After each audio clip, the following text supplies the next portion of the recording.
কিভাবে বেঁচে চাই।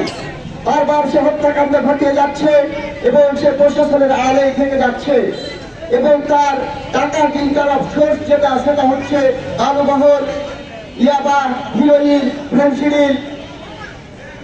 পুরো বাংলাদেশকে ভারতে ভরে দিয়েছে এই টিপু চেয়ারম্যান এবং একের পরে এক হত্যাকাণ্ড ঘটিয়ে যাচ্ছে।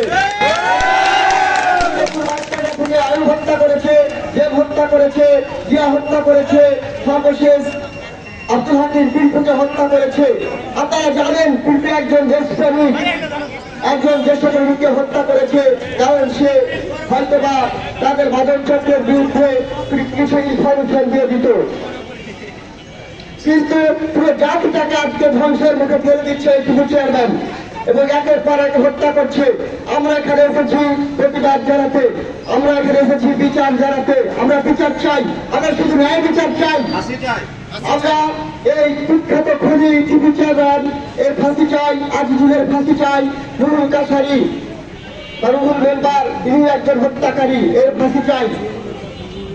অথচ যারা নির্দেশ দেশপ্রেমিক, যারা সমাজসেবক, চেয়ারম্যান, এরপর নুরুল ইসলাম, জুয়েল, এদের উপরে একটা মিথ্যা মামলা, একটা নিজেরাই হত্যা করে অপরের উপর দোষ চাপিয়ে দেওয়ার চেষ্টা করছে এবং কয়েকদিন আগেও তারা একটা মানববন্ধন করেছে।